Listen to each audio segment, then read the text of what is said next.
محمد نبی آگے بڑھاتے ہوئے بڑے ہی ادب و احترام کے ساتھ میں درخواست کروں گا اپنی ہی بستی سے، اپنے ہی گاؤں کے مسجد شان محمدی کے بہت ہی باکمال امام و خطیب، میری مراد حضرت مولانا محمد اسعد صاحب سے بڑے ہی ادب و احترام کے ساتھ درخواست کروں گا کہ ہو سکتا ہے حضرت آپ ہی کی باتیں لوگوں کے ذہن میں آ جائے اور آپ ہی کی باتیں سن کر سمجھ کر تشریف لے آئیں۔ درخواست کروں گا اس شعر کے ساتھ کہ آ جاؤ مسکراتے ہوئے اے جان گلستان، آ جاؤ مسکراتے ہوئے اے جان گلستان، میرے چمن کا جشن بہاراں تمہیں سے ہے۔ حضرت تشریف لائیں اور اپنی قیمتی نصیحتوں سے ہم سب کو مستفیض فرمائیں، سرفراز فرمائیں، اور ہو سکتا ہے کہ آپ ہی کی باتیں سن کر لوگ اپنے گھروں سے نکلیں۔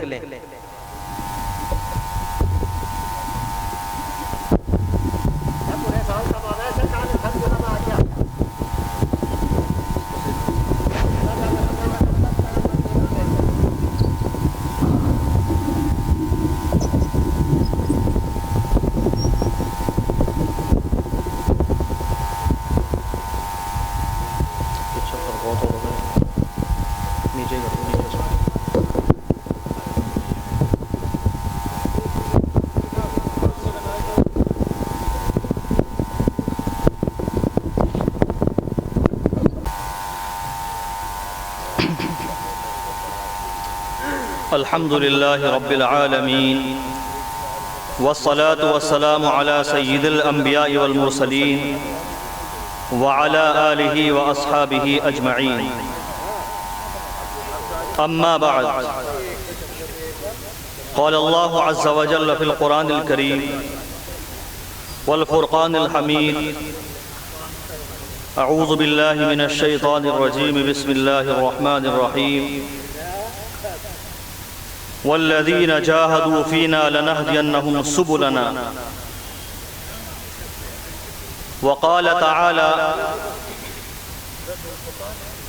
فلولا نفر من كل فرقة منهم طائفة ليتفقهوا في الدين ولينذروا قومهم إذا رجعوا إليهم لعلهم يحذرون. صدق الله مولانا العظيم. اسٹیج پر رونق افروز علماء کرام اور بہت ہی مکرم اور معزز سامعین کرام، اور جہاں جہاں تک میری آواز پہنچ رہی ہے اس بستی کے تمام ہی نوجوان، سب سے پہلے میں گزارش کروں گا ان تمام حضرات سے جو گلیوں میں کھڑے ہوئے گفتگو میں مشغول ہیں، آپ کی اس بستی کا بہت ہی اہم اجلاس ہو رہا ہے، موقر شخصیات یہاں آئی ہوئی ہے، بار بار صدا لگائی جا رہی ہے، آواز دی جا رہی ہے، اس لیے میں گزارش کروں گا تمام ہی اہل بستی سے کہ وہ اس درخواست کو دل کے کانوں سے سنیں اور فوراً جلسہ گاہ کے اندر تشریف لے آئیں۔ یہاں آ کر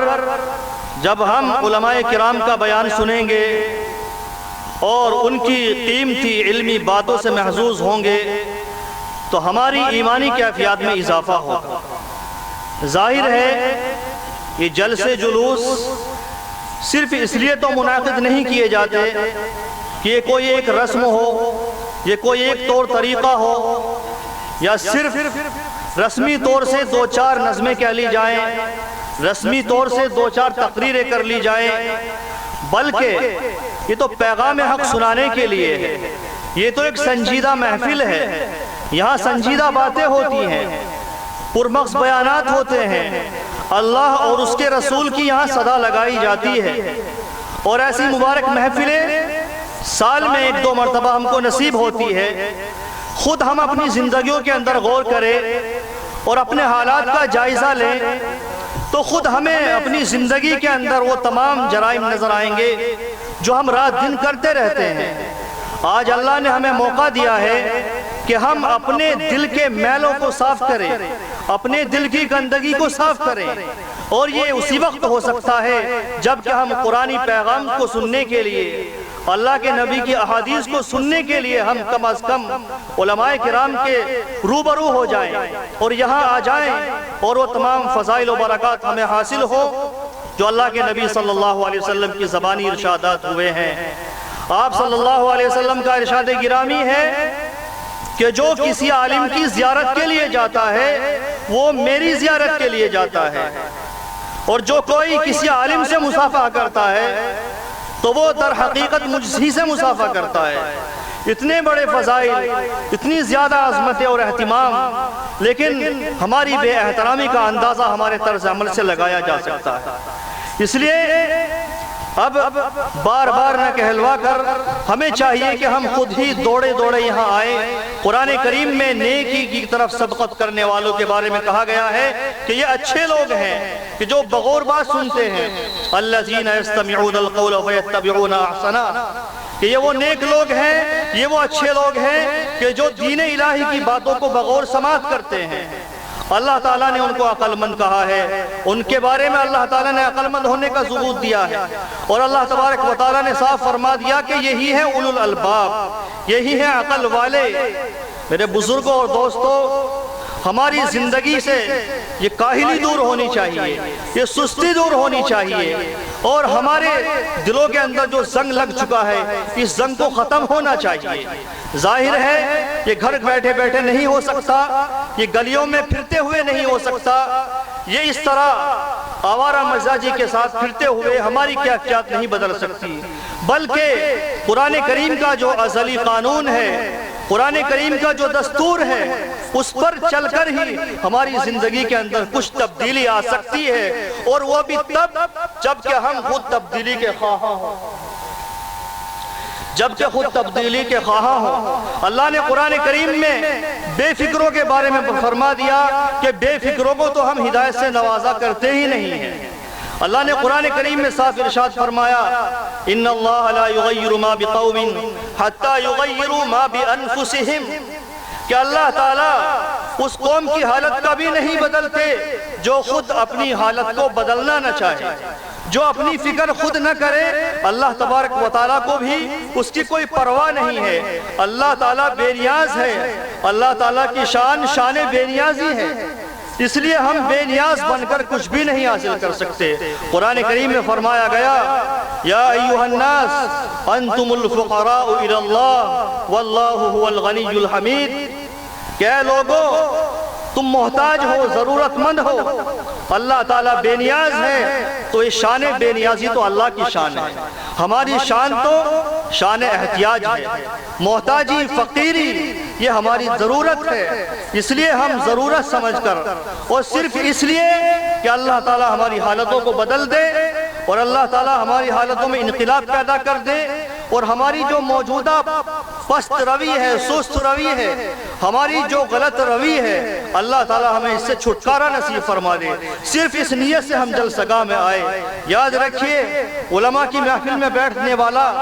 ان کی باتوں کو سننے والا کبھی محروم نہیں رہا کرتا۔ لا یشقا جلیسہم، ان کا ہم نشین کبھی بھی شقاوت کا شکار نہیں ہوتا ہے، کبھی بھی بدبختی کا شکار نہیں ہوتا ہے۔ اس لیے ہم اپنی سعادت کو حاصل کرنے کے لیے، اپنے نصیبے کو خوشبخت بنانے کے لیے کم از کم 2-4 قدم تو ہم بڑھائیں۔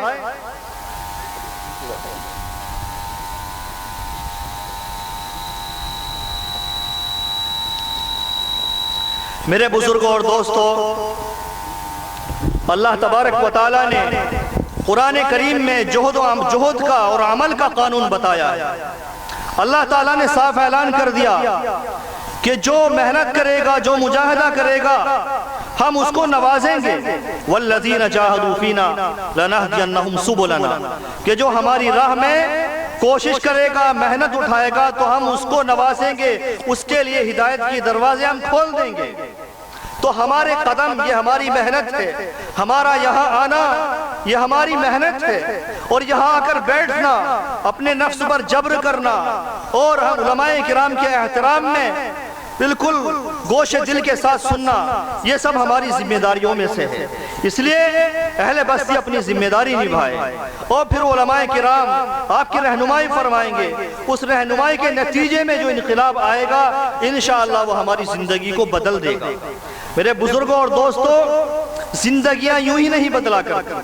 بلکہ قرآن کریم نے جو جہد کا ایک قانون بیان کیا ہے، جو مجاہدے کا ایک دستور بیان کیا ہے، اس پر ہمیں چلنا پڑے گا۔ عزم و حوصلے کے ساتھ ہمیں اپنی زندگی کو بدل ڈالنے کا ارادہ کرنا پڑے گا۔ یہ جو ہماری روش ہے، اس روش کو ہمیں بدلنا ہوگا، تو پھر اللہ تعالی ہمارے حالات کو بدلیں گے۔ محترم حاضرین کرام، قرآن کریم کا یہ دستور صحابہ کرام نے خوب سمجھا، اور صحابہ کرام نے اس پر عمل کر کے دکھایا، تو دنیا نے ان کے قدم چومے، اور ان کو اللہ تبارک و تعالیٰ نے وہ فتوحات نصیب فرمائی جو آج تاریخ کے صفحات میں سنہرے حروف سے درج ہے۔ میرے محترم بزرگوں، کہاں وہ حضرات کہ جو کبھی اونٹوں کو چرانے والے تھے، اقوام عالم میں جن کا کوئی شمار نہیں تھا، اقوام عالم میں ان کی کوئی حیثیت نہیں تھی، لیکن جب انہوں نے قرآن کے اس پیغام جہد کو سنا، اس پر عمل کیا، تو اللہ تبارک و تعالیٰ نے ان کے لیے دریاؤں کو مسخر کر دیا، ان کے لیے آسمانوں کو مسخر کر دیا، ان کے لیے راہ کی تمام دشواریوں کو آسان کر دیا۔ اس لیے اللہ تعالیٰ نے جو تحفہ ہمیں دیا ہے، ہمارے پاس وہ آج بتمام و کمال موجود ہے، ہمارے پاس وہ مکمل بغیر کسی کمی بیشی کے موجود ہے۔ بس شرط یہ ہے کہ ہم اس کو اپنانے والے بن جائیں، ہم اس قانون خداوندی پر عمل کرنے والے بن جائیں۔ میرے بزرگوں اور دوستوں، غور کرنے کا مقام ہے اور افسوس کا مقام ہے۔ ذرا ہم سوچیں اور احساس کریں کہ اللہ تعالیٰ نے قرآن کریم کا جو مقام بیان فرمایا ہے، اور اللہ تبارک و تعالیٰ نے اس کی جو عظمت بیان فرمائی ہے، اس کا تقاضا تو یہ تھا کہ قرآن کریم کو سینے سے لگایا جاتا، قرآن کریم کو دلوں میں بسایا جاتا، قرآن کریم سے اپنی زندگیوں کو سنوارا جاتا۔ لیکن افسوس، ہم نے قرآن کریم کو صرف تلاوت تک محدود کر لیا ہے۔ ہم تلاوت کر کے، تلاوت سن کر یہ سمجھ لیتے ہیں کہ ہم نے قرآن کریم کا حق ادا کر دیا۔ میرے دوستو، بات یہیں پوری نہیں ہو جاتی، بلکہ قرآن کریم کو ہمیں ایک دستور کی حیثیت سے ماننا ہوگا، قرآن کریم کو ہمیں ایک قانون کے حیثیت سے جاننا ہوگا، اور سمجھ کر اس پر عمل کرنا ہوگا۔ بصورت دیگر اگر قرآن کریم نے ہماری شکایت رب کے دربار میں کر دی اور قرآن کریم ہی ہمارا شاکی ہو گیا تو ہمارا کوئی ٹھکانہ نہیں رہے گا۔ اس لیے قرآن کریم کے بارے میں آتا ہے کہ یا تو قرآن کریم لوگوں کے لیے سفارش کرے گا، یا ان کے خلاف اللہ تعالیٰ کے یہاں شکایت درج کرے گا۔ اور میرے بزرگوں، یہی نہیں، اللہ کے نبی صلی اللہ علیہ وسلم قرآن کریم پر عمل کرنے والوں، قرآن کریم پر عمل چھوڑنے والوں کی شکایت رب کے دربار میں کہیں گے، اور قرآن کریم خود کہے گا۔ قرآن کریم میں اللہ تعالیٰ نے ارشاد فرمایا، وقال الرسول یا رب ان قوم اتخذوا هذا القرآن مہجورا۔ بھرے دربار میں، دربار خداوندی میں رسول کہے گا، اے میرے خدا، اے میرے پروردگار، میری اس قوم نے قرآن کریم کو چھوڑ دیا تھا۔ اللہ کا نبی، اللہ کا رسول رب کے دربار میں شکایت کرے قرآن کو چھوڑنے کی، اس سے بڑی بدبختی کوئی نہیں ہو سکتی۔ اور قرآن کریم کو اپنا کر ایک فاتحہ نشان اپنانا، اس سے بڑی کوئی خوش نصیبی نہیں ہو سکتی۔ میرے بزرگوں، اس لیے ہمیں قرآن کریم کے تمام احکام کو، قرآن کریم کے تمام ہی ہدایتوں کو ہمیں گوش دل سے سننا چاہیے، درد دل کے ساتھ سننا چاہیے، عظمت کے ساتھ سننا چاہیے۔ اور قرآن کریم نے جو اعلان کیا ہے کہ اللہ تعالیٰ اسی قوم کی حالت کو بدلیں گے جو اپنی حالت خود بدلنا چاہے گی، اس لیے ہمارے اندر یہ فکر بھی جاری ہونی چاہیے، یہ فکر بھی ہمیں ضرور ہونی چاہیے کہ اللہ تعالیٰ ہماری حالتوں کو بدل دے۔ جب اللہ تعالیٰ ایمان کی کیفیات، ایمان کی حلاوت، قرآن کی عظمت، رسول کی محبت دل میں پیدا فرما دیتے ہیں، تو پھر دنیا کی ساری چیزیں ہمارے لیے آسان ہو جاتی ہیں۔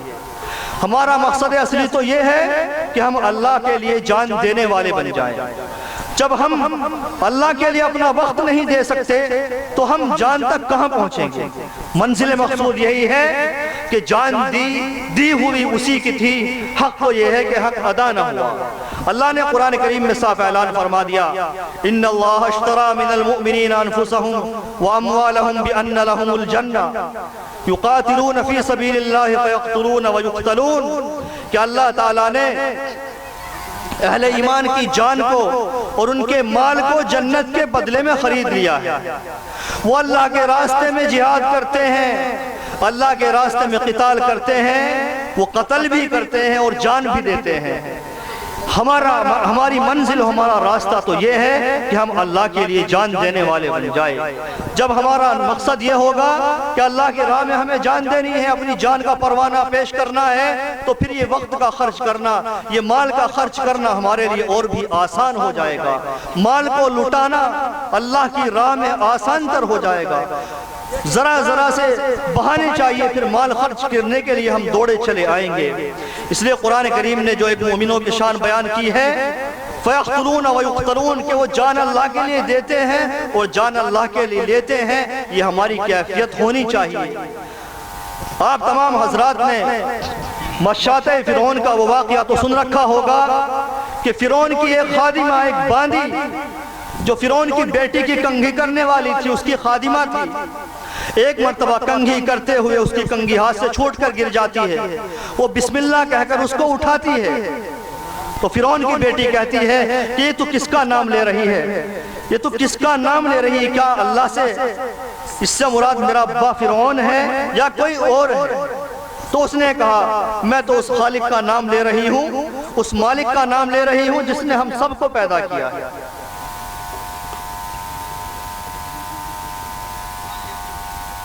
چنانچہ اس لڑکی نے اپنے باپ سے شکایت کی کہ یہ ہماری باندی، ہماری خادمہ، یہ اللہ کا نام لیتی ہے، یہ تم کو خدا نہیں مانتی، یہ تمہاری خدائی کا، تمہاری ربوبیت کا اعلان نہیں کرتی، یہ تمہارے دعوی انا ربکم الاعلی کو ٹھکراتی ہے، پیروں تلے رونتی ہے۔ فرعون کے سامنے اس کو پیش کیا گیا۔ فرعون نے حکم دیا کہ اس کے لیے آگ دہکائی جائے، ہم اس کو آگ میں جھونک دیں گے۔ اس کی بچیوں کو بلایا گیا، اس کی بچیوں کو حاضر کیا گیا، چھوٹی چھوٹی معصوم بچی فرعون کے ظالمانہ دربار میں حاضر ہوتی ہے اور ظلم کا وہ بازار گرم ہوتا ہے کہ چشم فلک بھی آنسو بہاتا ہے۔ چنانچہ اس کی ایک لڑکی کو پکڑا جاتا ہے اور کھولتے ہوئے کڑاہ میں اس کو ڈالا جاتا ہے اور اس سے کہا جاتا ہے یا تو اپنے ایمان سے پھر جا ورنہ ہم تیری بچی کی جان لے لیں گے۔ اور دیکھتے ہی دیکھتے اس ماں کے سامنے اس بچی کو کھولتے کڑاہ کے اندر ڈال دیا جاتا ہے۔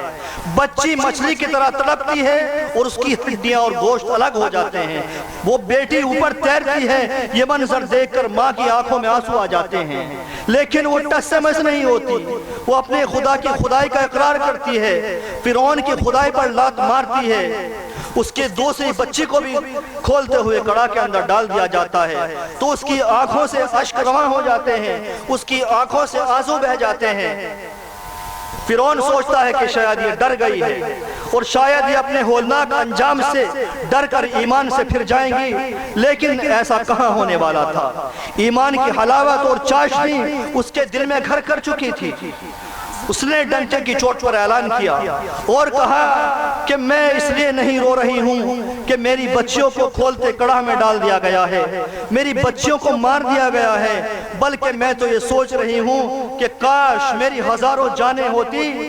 تو میں وہ بھی اللہ کے لیے قربان کر دیتی، میرے جسم کے ٹکڑے ٹکڑے کر دیے جائیں، پھر بھی میں رب کی خدائی سے منہ منحرف نہیں ہو سکتی، تب بھی میں خدا کا کلمہ نہیں چھوڑ سکتی۔ یاد رکھیے جب ایمان کی حلاوت اندر آ جاتی ہے اور ایمان کا نور سینے میں بھر جاتا ہے تو پھر انسان کے لیے جان دینا آسان ہو جاتا ہے۔ اسی طرح کے تاریخ میں کئی واقعات ہیں۔ ایک صحابی کو پکڑ لیا جاتا ہے اور ان کو آگ کے سامنے پیش کیا جاتا ہے، ان سے کہا جاتا ہے یا تو محمد کے منکر ہو جاؤ ورنہ ہم تمہیں مار ڈالیں گے، لیکن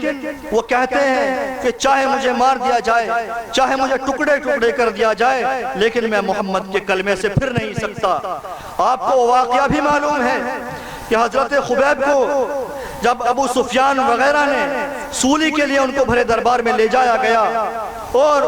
ان کو سولی پر لٹکانے کے تمام انتظامات مکمل کر لیے تو ابو سفیان جو ابھی تک مسلمان نہیں ہوئے تھے آتے ہیں اور ان سے کہتے ہیں کہ اچھا یہ بتائیے کہ اگر تمہاری جگہ محمد ہوتے اور تم کو چھوڑ دیا جائے تو تمہاری اس بارے میں کیا رائے ہے؟ تو وہ کہتے ہیں کہ محمد کا قتل تو دور کی بات ہے،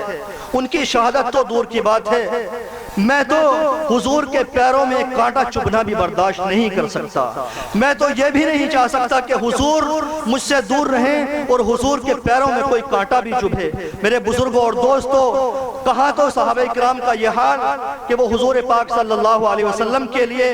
ایک کانٹا چبھنا بھی برداشت نہیں کرتے ہیں، اور ایک ذرا سی گستاخی کے لیے بھی وہ آمادہ جنگ ہو جاتے ہیں، مرنے مارنے پر تیار ہو جاتے ہیں۔ یہ تھی حضور پاک صلی اللہ علیہ وسلم کی اور دین کی محبت۔ اور ایک آج ہم ہیں امتی جو ہم اپنے عمل سے، اپنے طرز عمل سے محمد عربی صلی اللہ علیہ وسلم کا سینہ چھلنی کرتے ہیں، ہم اپنے طرز عمل سے حضور پاک صلی اللہ علیہ وسلم کو تکلیف پہنچاتے ہیں۔ ذرا سوچئے جب پیر کے روز اور جمعرات کے روز امت کے اعمال حضور پاک صلی اللہ علیہ وسلم کی بارگاہ میں پیش ہوتے ہوں گے، اور جب آپ صلی اللہ علیہ وسلم یہ دیکھتے ہوں گے کہ میری امت کس قدر دین سے منحرف ہو چکی ہے، کس قدر دین سے دور جا چکی ہے، انہوں نے میرے پیغام کو کس قدر پامال کیا ہے، میرے پیغام کو کس قدر انہوں نے ٹھکرایا ہے، تو ذرا سوچئے حضور پاک صلی اللہ علیہ وسلم کے دل پر کیا گزرتی ہوگی۔ ہمارا وہ نبی، وہ پیغمبر کہ جو معراج پہ جاتے ہیں تو وہاں بھی امت کی فکر کرتے ہیں، اور جب آپ صلی اللہ علیہ وسلم بے شمار اونٹوں کی قربانی دیتے ہیں تو ایک اونٹ امت کے لیے بھی قربان کرتے ہیں، اور جب آپ صلی اللہ علیہ وسلم معراج سے امت کے لیے تحفہ لے کر آتے ہیں نماز کی شکل میں، آپ صلی اللہ علیہ وسلم خاتم النبیین، ان کی محبت کا یہ عالم ہمارے لیے، اور ہم یہ بھی نہیں کر سکتے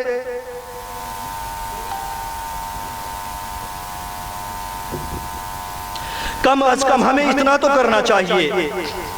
کہ رسول اللہ صلی اللہ علیہ وسلم کے جانشین جو ہمارے اور آپ کے درمیان ہیں، ہم ان کی باتوں کو سننے کے لیے آ جائیں۔ ہمارے لیے کم از کم یہی موقع ہے کہ ہم آج پیغمبر صلی اللہ علیہ وسلم ہمارے درمیان موجود نہیں ہیں، آپ کا وصال ہو چکا ہے، لیکن آپ صلی اللہ علیہ وسلم کا لایا ہوا دین یہ قیامت تک چلتا رہے گا، اور یہ جہد کا پیغام قیامت تک مسلمانوں کو بار بار یہ پکارے گا کہ اے مسلمانوں، تمہاری کامیابی سست روی میں نہیں ہے، بلکہ تمہاری کامیابی تو اس میں ہے کہ تم کھڑے ہو جاؤ، اپنی زندگی کو بدل ڈالو، نظام عالم کی تبدیلی کا ذریعہ بن جاؤ۔ میرے بزرگوں اور دوستوں، آپ دیکھ رہے ہیں کہ چاروں طرف ہمیں ذلت کی مار دی جا رہی ہے، ہم کو ذلیل کیا جا رہا ہے۔ اس کی وجہ شاید ہم خود بھی ہو سکتے ہیں، اور خود ہم سوچیں اور غور کریں کہ جس امت کو یہ پیغام دیا گیا تھا کہ وہ اقوام عالم کی رہنمائی کرتی، اس کے خود ماننے والے وہ خود رہبری کے محتاج ہو چکے ہیں، ان کا یہ عالم ہے کہ وہ مسجدوں سے دور ہو چکے ہیں، وہ رب کی باتوں کو سننے کے لیے تیار نہیں ہیں، اور پھر چاہتے ہیں کہ انہیں عزت بھی نصیب ہو۔ یاد رکھیے، جو قوم اپنے فرض منصبی سے دور ہو جاتی ہے، جو اپنے فرض منصبی کو چھوڑ دیتی ہے، تو اس کے لیے ذلت کا کوئی، اس کے لیے ذلت ہی مقدر ہے، اس کے لیے عزت کا کوئی قانون نہیں ہے۔ عزت تو اللہ کے لیے ہے، اللہ کے رسول کے لیے ہے، اہل ایمان کے لیے ہے۔ تو ہمیں مومن بننا ہوگا، ہمیں رسول کا سچا عاشق بننا ہوگا، ہمیں رسول کی ہدایتوں کو سچے دل سے مان کر اپنی زندگی کو سنوارنا ہوگا، تو پھر انشاءاللہ دنیا میں بھی رفعتیں ملے گی اور آخرت میں بھی ہم سرخرو ہوں گے۔ اس لیے زیادہ باتیں میں نہیں کرنا چاہتا، کہنے کو باتیں تو بہت ہیں، لیکن دراصل سننا اور سنانا مقصود بھی نہیں ہے۔ اصل مقصد تو یہ ہے کہ ہماری زندگی عمل کے نور سے مزین ہو جائے، اور ہماری زندگی کے اندر وہ تمام ہدایتیں آ جائیں جو قرآن کا فرمان ہے، جو نبی کی ہدایتیں ہیں۔ اسی سلسلے میں آپ بیانات سنیں گے۔ مفتی صاحب تشریف فرما ہے، ابھی کچھ ہی دیر میں ان کا بیان ہوگا، اور بھی مسجد علماء کرام آنے والے ہیں، اس لیے آپ تمام حضرات گھروں سے نکلے، گھروں سے تشریف لائیں، اور اکابرین کا اور علماء کرام کا استقبال کریں، ان کی باتوں کو سنیں۔ یہ رسول اللہ صلی اللہ علیہ وسلم کے جانشین ہیں، یہ کوئی ایرے غیرے نہیں ہیں کہ ان کی باتوں کو سنا کر دیا جائے۔ ان کی آمد کوئی عام آدمی کی آمد نہیں ہے کہ آئے نہ آئے، بلکہ جب پکارا جائے تو آنا لازم ہو جاتا ہے، آنا ضروری ہو جاتا ہے، اور مہمان کا یہ اکرام بھی ہے۔ ہم سب میزبان ہیں، تمام ہی بستی میزبان ہیں، اس لیے میزبانی کا حق تو ہمیں ادا کرنا ہی ہوگا۔ اللہ تعالی ہمیں عمل کی توفیق نصیب فرمائے، اور اللہ تعالی ہمارا یہاں آنا قبول فرمائے، سننا قبول فرمائے، اور اللہ تعالی عمل سے ہماری زندگی کو مزین فرمائے۔ وآخر دعوانا ان الحمدللہ رب العالمین۔